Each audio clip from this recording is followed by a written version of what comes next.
High এলিয়েদা, please জবাব দাও। না, কোনো সাড়া নেই। এবার চোয়াল ধরে পরপর কয়েকটি ঝাঁকি দিয়ে ডাকলাম। দেখি তার বাহুবন্ধন আরো শক্ত হয়ে উঠছে, একেবারে আমার গায়ের সাথে লিপটে যাচ্ছে যেন। গাঢ় একটা গরম নিঃশ্বাস ছাড়ল আমার মুখে। চোখ মেলে চাইল। তার চোখের ভাষায় আমি অন্য এক এলিয়েদাকে আবিষ্কার করলাম। এবার জোর করে নিজেকে ছাড়িয়ে নিতে যাব, ঠিক তখনই লক্ষ্য করলাম তার লিপস্টিক রাঙা উষ্ঠদয় এগিয়ে আসছে আমার ঠোঁট বরাবর।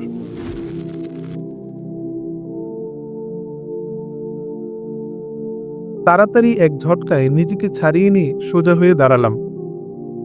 এলিয়েদা খানিকটা চোট পেল পাথরের গায়ে পড়ে। আঘাত বেশি দেহে পেয়েছে না মনে, তা বুঝতে খানিকটা সময় লাগলো আমার। এবার তার দিকে তাকিয়ে বললাম, sorry, we are not safe, please follow me quick. এলিয়েদা নির্বিকার আমার দিকে ক্রোধ দৃষ্টি হেনে উঠে দাঁড়ালো। বিড়বিড় করে বলল, কাওয়ার্ড।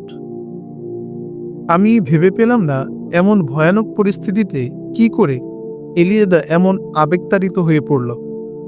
আমি তার অনাকাঙ্ক্ষিত রুষ্টতার কোনো জবাব না দিয়ে কি করে তাঁবুতে ফেরা যায় তাই চিন্তা করছি। যেদিক দিয়ে পাহাড়ে চড়েছি সে পথে ফিরে যাবার উপায় নেই, তাই পশ্চিম উত্তর কোণে ঝোপ জঙ্গল ও পাথরের বাধা ডিঙ্গিয়ে এগুতে লাগলাম। এলিয়েদা আমার পিছু পিছু আসছে বটে, তবে রাগে নাকি ক্ষোভে তার সাদা চামড়ার মুখখানি রক্তবর্ণ ধারণ করেছে। বিধ্বস্ত বিমান থেকে কুণ্ডলি পাকিয়ে ধোঁয়া উঠে আকাশে ছড়াচ্ছে। এমনিতেই সন্ধ্যার অন্ধকার বেশ গাঢ় হতে চলেছে। ভারতীয় বাহিনী বিধ্বস্ত বিমানের নিয়ন্ত্রণ নিতে আক্রমণ চালায় কিনা, অথবা অপারেশনরত মুজাহিদদের নজরে পড়ে যায় কিনা, এমন ভয় ছিল মনে। পেছনে ফিরে দেখি এলিয়েদা ও আমার মাঝে দূরত্ব বাড়ছে। আমি তার জন্য দাঁড়িয়ে অপেক্ষা করলাম। সে তেমনি হেঁটে আসছে, মোটেও যেন তাড়া নেই। সে দৃঢ়ভাবে কাছে এসে বলল, আমি ঠিক আছি, আমার জন্য ভাবতে হবে না, তুমি এগোও। বাঙালি জেদি মেয়েদের মতোই কথা যেন। ভাষা ও পরিবেশের কারণে ভিন্ন ভিন্ন দেখালেও মানুষের বেসিক মনো অনুভূতির প্রকাশ প্রায় একই রকম। ইংরেজিতে তুই, তুমি, আপনি এসব কেবলমাত্র ইউ একটি শব্দেই প্রকাশ করা হয়। এ পর্যন্ত এলিয়েদার কথার ধরন বুঝে মনে হয়েছে এতদিন আমাদের সম্পর্কে আপনি সম্বোধনটাই বলবৎ ছিল, কিন্তু আজকের তার প্রতিটি কথাই আমাকে সম্বোধনের ক্ষেত্রে তুমি বলে মনে হচ্ছে। বললাম, তুমি আমার উপর রেগে আছো? তুমি বুঝতে পারছো না এই স্থানটা আমাদের জন্য এখন মোটেও নিরাপদ নয়। শিগগিরই আমাদের তাঁবুতে ফিরতে হবে। তুমি নিজে কাপুরুষ বলে প্রত্যেককেই তোমার মতো ভীরু মনে করো?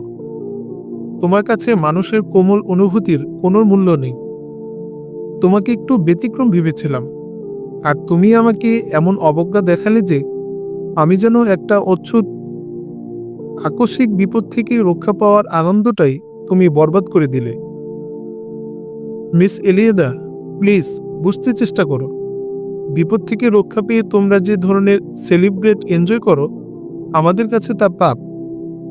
আমরা বিপদ থেকে রক্ষা পেয়ে মহান আল্লাহর শুকরিয়া জানানোকে কর্তব্য মনে করি। মানুষের উপর বিপদ যিনি দেন তিনি আবার রক্ষা করেন। এবার সে আমার পাশাপাশি হাঁটতে হাঁটতে বলল, তুমি ধর্মীয়ভাবে গোড়া তা জানলেও এতটা ধর্মান্ধ এমনটা জানা ছিল না। তুমি না সেদিন বলেছিলে তোমাদের আল্লাহ মানুষের উপর কখনোই জুলুম করেন না। ইসলাম একটি সাম্য মৈত্রীর ধর্ম, ভারসাম্যপূর্ণ এক শাশ্বত আধুনিক জীবন ব্যবস্থা। সত্য এবং ন্যায়ের ধর্ম ইসলাম অবশ্যই এক শাশ্বত জীবন ব্যবস্থার নাম। মানুষের সার্বিক কল্যাণের জন্যই মহান স্রষ্টা দুনিয়ার জিন্দেগিতে সঠিক পথে চলার জন্য কিছু নিয়ম নীতি বিধিনিষেধ আরোপ করেছেন। আসলে দুনিয়াটা হলো মানুষের জন্য একটা পরীক্ষা ক্ষেত্র। এখানে মানুষ স্রষ্টার বিধান মতো চলল কিনা তার পরীক্ষার শেষে আখেরাতে তার পুরস্কার অথবা দণ্ড দেওয়া হবে। তাহলে তুমি বলতে চাও দুনিয়াতে মানুষ স্বাধীন, যেভাবে খুশি সেভাবেই চলতে পারবে? তবে ওই দিন না বলেছিলে আল্লাহর হুকুম ছাড়া দুনিয়াতে কিছুই ঘটে না? বিষয়টি কি ডাবল স্ট্যান্ডার্ড বলে মনে হচ্ছে না? তুমি একটা জটিল বিষয়ের অবতারণা করেছ।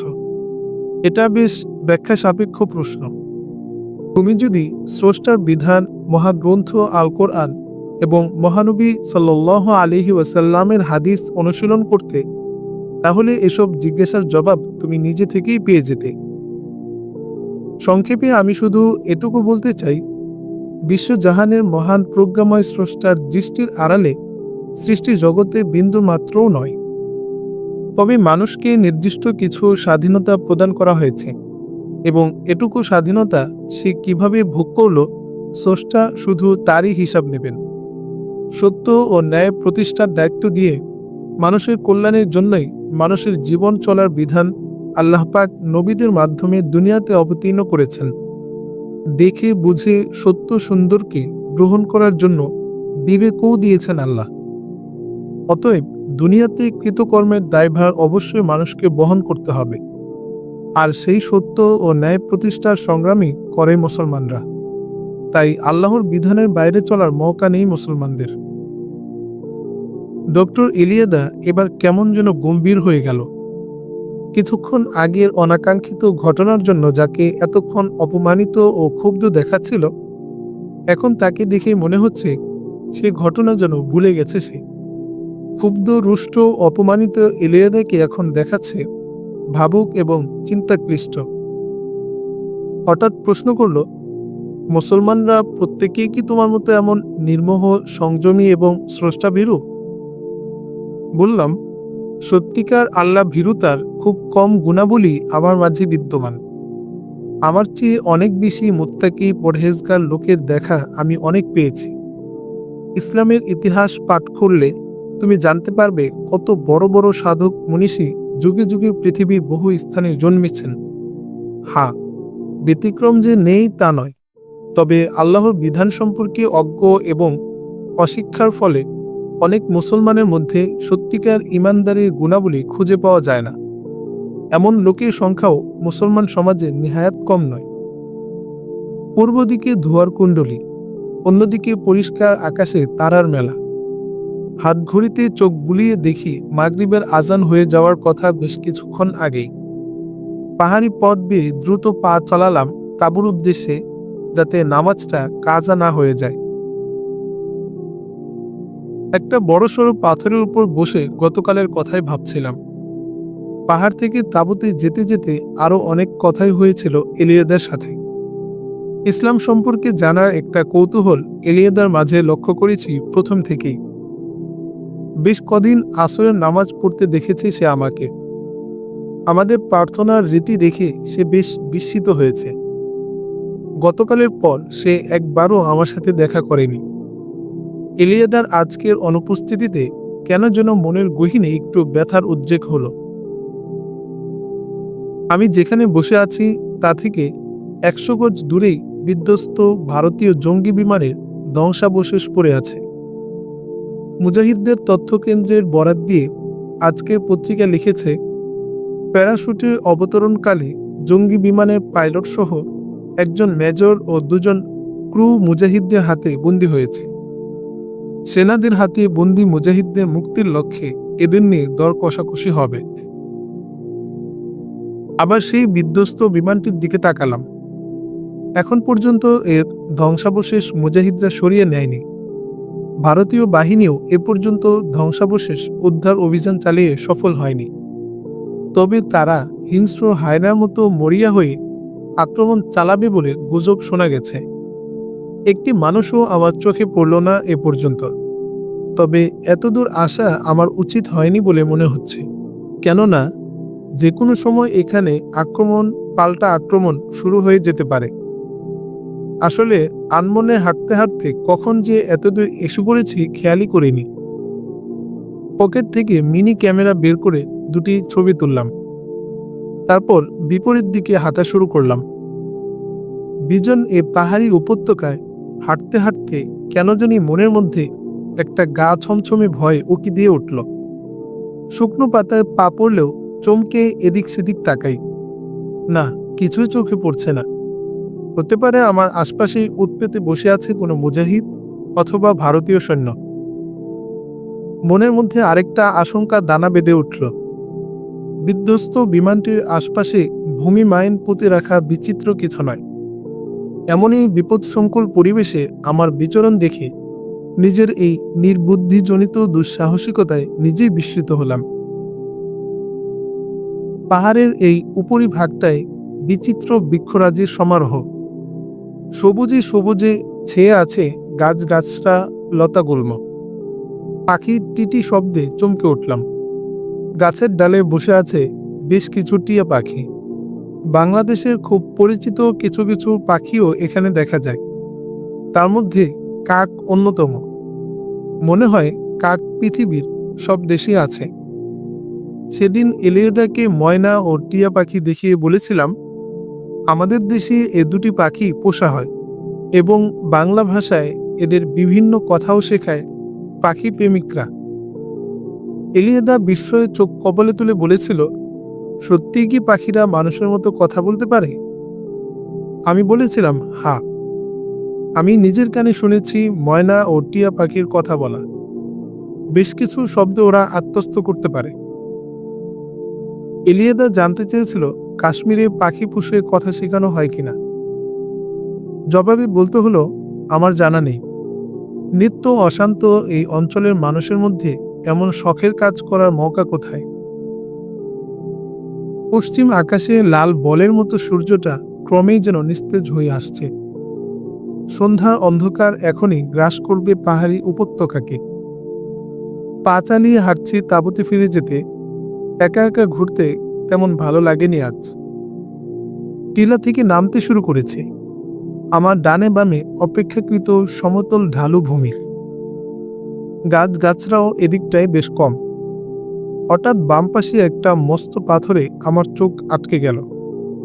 সেখান থেকে বেরিয়ে আসছে ক্লাশিনকোভ রাইফেলধারী 3 যুবক।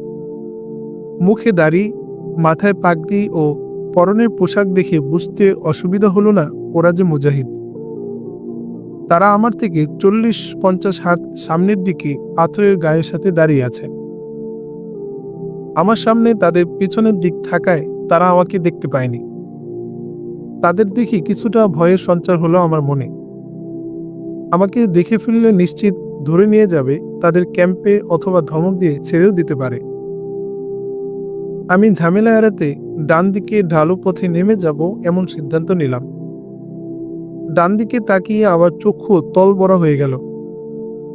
দেখি উদ্যত মেশিনগান হাতে 2 জন ভারতীয় সেনা একেবারে আমার 30 হাতের মধ্যে এসে পড়েছে। ভয়ে আমার কণ্ঠতালু শুকিয়ে কাঠ। শরীরের লোমকূপ খাড়া হয়ে উঠল। বেশি কিছু ভাববার সময় পেলাম না। ততক্ষণে মুজাহিদদের সোজা এসে পড়েছে আমি। এতক্ষণ যে ভারতীয় সেনারা আমাকে কেন গুলি করেনি সেটাই বিস্ময়ের ব্যাপার। হঠাৎ বাম দিকে গড়িয়ে একটা মোটা বৃক্ষের আড়ালে গিয়ে পড়লাম। আমার থেকে মাত্র 5 হাত দূরে মুজাহিদরা দাঁড়িয়ে আছে পেছন ফিরে।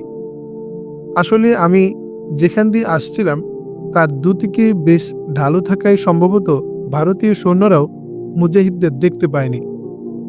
আমি গড়িয়ে পড়লেও চোখ আমার স্থির ছিল ভারতীয় সৈন্যদের দিকে। এতক্ষণে ওদের মেশিন গানের নল আমার দিকে তাক করা ছিল। টিকার চাপতে যা দেরি, কিন্তু ওরা উপরে উঠে মুজাহিদদের এমন অসতর্ক দেখে তাদের অস্ত্রের মুখ মুজাহিদদের দিকে তাক করল। আমি গাছের আড়াল থেকে চিৎকার করে মুজাহিদদের সতর্ক করে দিলাম। উদ্যত ক্লাশিনকোভ সহ 3 জনই ফিরে তাকালো পিছন দিকে। সম্ভবত ভারতীয় সৈন্যরাও আমাকে সশস্ত্র ভেবে দুদিকে 2 জন অ্যাটেনশন হয়ে হাঁটু গেড়ে অস্ত্র তাক করল। এই সুযোগে 2 জন মুজাহিদ দুদিকে পাথরের বিপরীতে শরীরটাকে ঢেকে দিতে পারলেও একজন সরতে পারল না। ঠিক এই মুহূর্তে গাছের গোড়ায় আমাকে লক্ষ্য করে একজন সৈন্য এক পশলা গুলি ছুড়ল। আমি ছিটকে গিয়ে পাথরের পাশে মুজাহিদ যুবকটিকে ধাক্কা দিয়ে ফেলে দিলাম জমিনে। ততক্ষণে দ্বিতীয় সৈন্যটিও গুলি ছুড়েছে আমাদের লক্ষ্য করে। কয়েকটি গুলি আমার মাথার উপর দিয়ে পাথরের গায়ে আছড়ে পড়ল। আমি উপলব্ধি করছি আমি সংজ্ঞা হারাচ্ছি। মুজাহিদ ভাইটিকে ধাক্কা দিয়ে ফেলে দেবার সময় পাথরে আমার মাথায় আঘাত লেগেছে নাকি গুলিবিদ্ধ হয়েছি তা অনুমান করতে পারলাম না।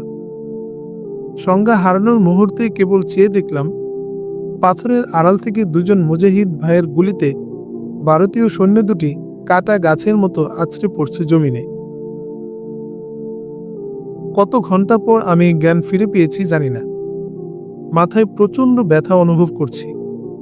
গোটা শরীর এত অবসন্ন হয়ে আছে যে হাত দুটিও নাড়াতে পারছি না। কপালে বিশেষ করে দুই ভ্রুর নিচে ব্যথাটা যেন একটু বেশি। চোখ জোড়া খুলতে চেষ্টা করলাম, মনে হলো দু চোখের পাতা ঠিক যেন সুপার গ্লু দিয়ে আটকানো। চোখ জোড়া মেলতে কষ্ট হচ্ছে। ঠিক এ সময় একটি কোমল হাতের স্পর্শ পেলাম কপালে। তারপর মাথায় আলতোভাবে হাতখানা সঞ্চালিত হলো। বেশ কিছুটা আরাম বোধ করলাম।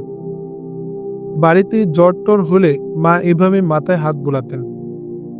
আমার মনে হচ্ছে আমি যেন গ্রামের বাড়িতে জ্বরের ঘোরে শুয়ে আছি, আর মা আমার মাথায় হাত বুলিয়ে দিচ্ছেন, চুলে বিলি কেটে দিচ্ছেন, আর আমি আরামে আবেশে চোখ দুটি মুদে আছি। কিন্তু এই স্পর্শটুকু স্থায়ী হলো না। আমি দেখার জন্য আবার চোখ মেলে চাইতে চেষ্টা করলাম। খুব কষ্ট করে চোখের পাতা ফাঁক করলাম ঠিকই, কিন্তু দু চোখে তখন তপ্ত অশ্রুর বান বইছে যেন। সিক্ত চোখে ঝাপসা দৃষ্টিতে দেখলাম আমার চারপাশে অসংখ্য বিছানায় সারি সারি রোগী শুয়ে আছে। কারো হাতে ব্যান্ডেজ, কারো বা একটা হাত অথবা পা কাটা, তাতে প্লাস্টার করা। কারো কারো হাত পা আবার বেঁধে রাখা আছে ছিটের সাথে। মাথাটা আমার এলোমেলো হয়ে গেল।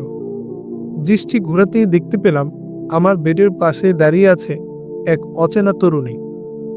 কেবল মুখাবয়ব বাদে সমগ্র শরীর তার কালো পোশাকে আবৃত।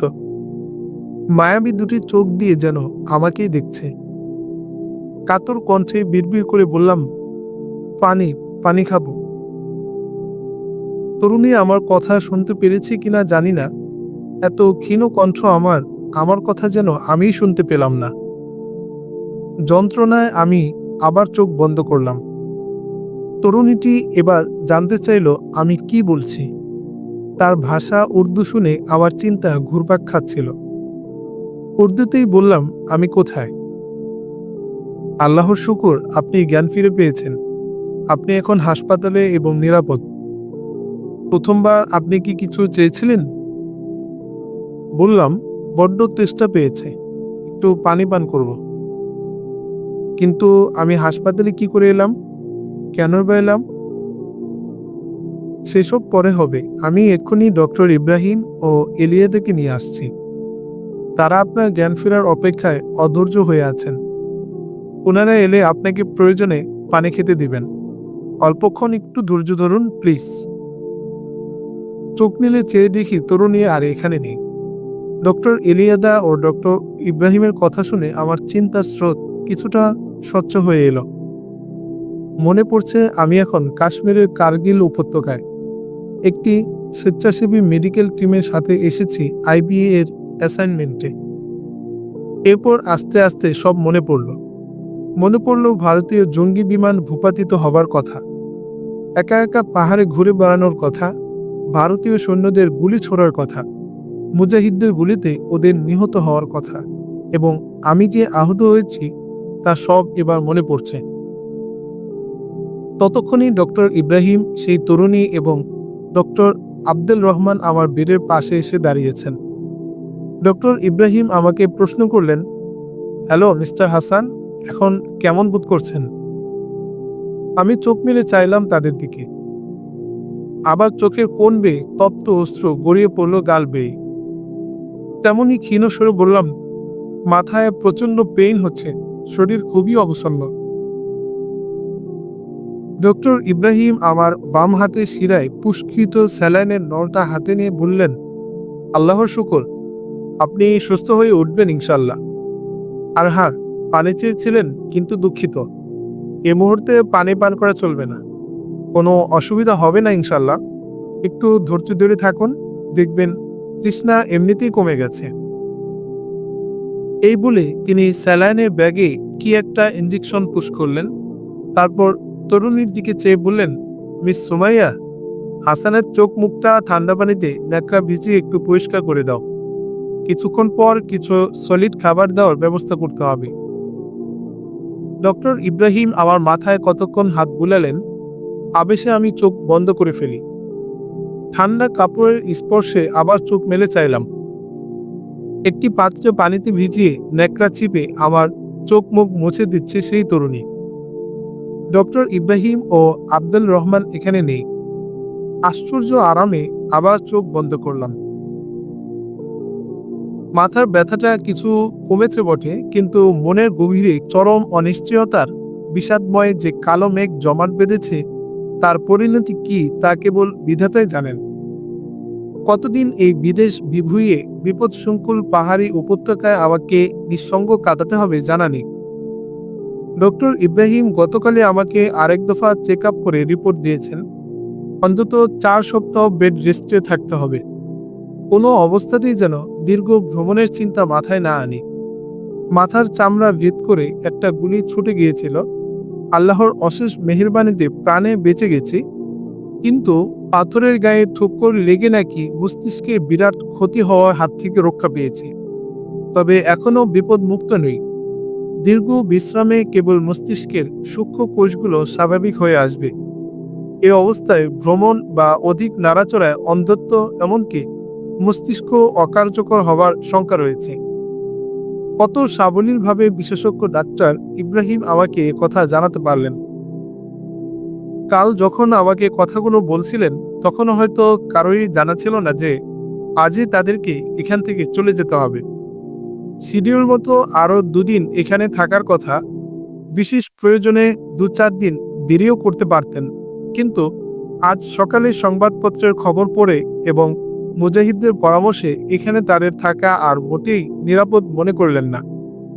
গত সপ্তাহে পাকিস্তানের প্রধানমন্ত্রী নওয়াজ শরীফ মার্কিন যুক্তরাষ্ট্র সফরে যান।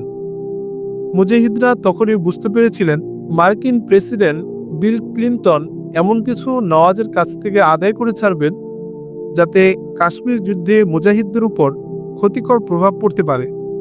কিন্তু এমন ভয়ঙ্কর সিদ্ধান্তের কথা কেউ কল্পনাও আনেনি। নওয়াজ শরীফের কথা মতো যদি পাকিস্তানি সৈন্যকে এই অঞ্চল থেকে সরিয়ে নেওয়া হয়, তাহলে এই কারগিল মুজাহিদরা আর কতদিন দখলে রাখতে পারবে তাতে বিস্তর সংশয় রয়েছে।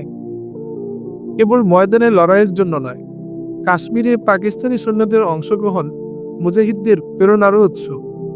তাই পাকিস্তানি সৈন্যদের কারগিল থেকে তুলে নেওয়ার সিদ্ধান্তে মুজাহিদ বাহিনী, এমনকি পাকিস্তানের সেনাবাহিনীতেও চাপা গুঞ্জন চলছে। এ অবস্থায় কোনো স্বেচ্ছাসেবী সংস্থাও এখানে আর নিরাপদ নয়। তাই আজ সকালে আমাদের মেডিকেল টিম নিরাপদে ফিরে যাবার আশায় ইসলামাবাদে রওনা হয়ে যায়। ডক্টর ইব্রাহিম আমাকে সাবধান করে বলেছেন, mister Mahmud, you are a lucky man.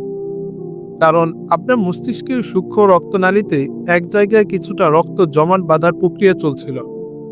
আমি প্রাথমিক চেক আপের পর আপনার জ্ঞান ফিরে আসার ব্যাপারে বেশ শঙ্কিত ছিলাম। আল্লাহর শুকর, এ ধরনের আঘাতে প্রতিবন্ধী হয়ে যাওয়ার সম্ভাবনা থাকে, কিন্তু আপনি প্রাথমিক আশঙ্কা থেকে মুক্ত হয়েছেন বটে, বাট বি কেয়ারফুল। এ মুহূর্তে আপনার সফর কোনো অবস্থাতেই সম্ভব নয়। জীবন মৃত্যু আল্লাহর হাতে। মুজাহিদ কমান্ডার শেখ ওসামার সাথে আমার বিস্তারিত কথা হয়েছে। আপনার নিরাপত্তা এবং শুশ্রূষার ভার নিতে পেরে বরং খুশি হয়েছেন, কারণ নিশ্চিত মৃত্যুর হাত থেকে নাকি তিনি সহ 3 মুজাহিদের জীবন আল্লাহ পাক আপনার ওসিলায় রক্ষা করেছেন। তিনি এই মুহূর্তে প্রচণ্ড রকমের ব্যস্ত, তথাপি শিগগিরই ছুটি নিয়ে আপনার সাথে মিলিত হবেন। এই অস্থায়ী মেডিকেল সেন্টার যতদিন সম্ভব এখানে রাখবেন বলেছেন। নিরাপত্তার আশঙ্কা বোধ করলে তা স্থানান্তরিত করবেন, তবে আপনার ব্যাপারে তিনি সম্ভাব্য সব রকম সহযোগিতা করবেন এবং ইসলামাবাদ পৌঁছানো পর্যন্ত আপনার হেফাজতের জিম্মা তিনি নিয়েছেন। আপনাকে একটা ব্যাপারে বিশেষভাবে গুরুত্ব আরোপ করে যাচ্ছি। কোনো অবস্থাতেই জেদের বসে কিংবা অস্থির হয়ে অন্তত 3 সপ্তাহ পূর্ণ বেড রেস্ট না নিয়ে সফরে বের হবেন না। আমি আশাবাদী আপনি সম্পূর্ণ সুস্থ হয়ে উঠবেন ইনশাআল্লাহ। আর হ্যাঁ, সম্পূর্ণ সুস্থ বোধ করলেও কিন্তু 3 সপ্তাহের আগে সফরের চিন্তা মাথায় আনবেন না। এই মেডিকেল সেন্টারের সেবিকা মুজাহিদ কমান্ডার শেখ ওসামা বোন সোমাইয়াকে সব বুঝিয়ে বলে যাচ্ছি। আশা করি আপনার কোনো তকলিফ হবে না। She is very gentle and sincere. তার কর্মদক্ষতা ও সেবার মানসিকতা আমাদের মুগ্ধ করেছে। ওষুধপত্র যতদূর সম্ভব দিয়ে যাচ্ছি এবং এখানকার ডাক্তারদেরও সাজেস্ট করে যাচ্ছি। কখন কি দরকার হবে তাও বুঝিয়ে দিয়ে যাচ্ছি। আমি ফেলফেল চোখে ডাক্তার ইব্রাহিমের কথা শুনে একটা ঢুক গিললাম। এবার আমার দিকে এগিয়ে এলেন Nigerian doctor doctor Abdul Rahman. তিনি বললেন, we are very sorry mister Mahmud, আপনাকে ছেড়ে যেতে আমাদের কষ্ট হচ্ছে ঠিকই, কিন্তু কোনো উপায় যে নেই। জানি না আর কোনোদিন দেখা হবে কিনা, তবে আপনার সান্নিধ্য দীর্ঘদিন মনে থাকবে। বুকের ওপর রাখা আমার হাত দুটি তার নিজের হাতের মুঠোয় নিয়ে বিদায়ের শেষ উষ্ণতা বিনিময় করলেন। বিড়বিড় করে বললেন, আল্লাহ আপনার মঙ্গল করুন, আল্লাহ হাফেজ। সকলেই আস্তে আস্তে চলে গেলেন তাঁবুতে। তারা চলে যাবার পর মনে হলো এলিয়াদা কেন দেখা করতে এলো না? বিদায় নেওয়ার সৌজন্যটুকু কি সে দেখাবে না আমার সাথে? তাহলে কি সত্যি সে সিরিয়াস রাগ করে আছে? কিন্তু কেন কেন সে আমার উপর এত অভিমান করে থাকবে? কোন অধিকার বলে সে এতটা কঠোর আচরণ দেখালো আমি বুঝতে পারলাম না। কিন্তু আমি বা এসব ভাবছি কেন? এলিয়াদা কে যে তার এরূপ আচরণে আমি কষ্ট পাবো? তবু মনের কোন অজানা স্থানে যেন বিষাদের একটা সুর রিনরিন করে বেজে উঠল। চোখ বন্ধ করে ডক্টর ইব্রাহিমের কথাগুলো ভাবছিলাম। যদি কথা মতো আমাদের ইসলামাবাদ ব্যুরো অফিসে খবরটা পৌঁছায়, তবে সতীর্থ সাংবাদিক বন্ধুদের কি প্রতিক্রিয়া হবে জানি না। এ পর্যন্ত দেশে কোনো খবর পাঠাতে পারিনি। না জানি মা আমার জন্য চিন্তায় কতটা ব্যাকুল হয়ে আছেন। হায়, এখান থেকে যদি একটি টেলিফোন করতে পারতাম, কিংবা একটা চিঠি দিতে পারতাম মায়ের কাছে, তাহলে অন্তত মনটাকে কিছুটা প্রবোধ দিতে পারতাম। কিন্তু এখানকার প্রতিটা মেসেজ সে যে কোনো মাধ্যমেই হোক পাঠাতে গেলে রাজধানী শ্রীনগরে সেন্সর হবে। শুনেছি ফরেন সার্ভিস টেলিফোনও নাকি রেকর্ড করা হয়। সন্দেহজনক কিছু পেলে আর রক্ষা নেই, তাই এমন আশা করা বৃথা। বেডের কাছে কে যেন এসে দাঁড়ালো। চোখ বন্ধ রেখেও আমি অনুমান করতে পারলাম কেউ আমার কাছে এসেছে। চোখ মেলে দেখি মিস সুমাইয়া দাঁড়িয়ে। মেয়েটার শুধু মুখখানায় দেখেছি, এমন মায়াবী চোখ, মুখের গড়ন, কোনো প্রকার প্রসাধন ছাড়াই রক্তাভ ঠোঁট যেন গোলাপের পাপড়ি জোড়া।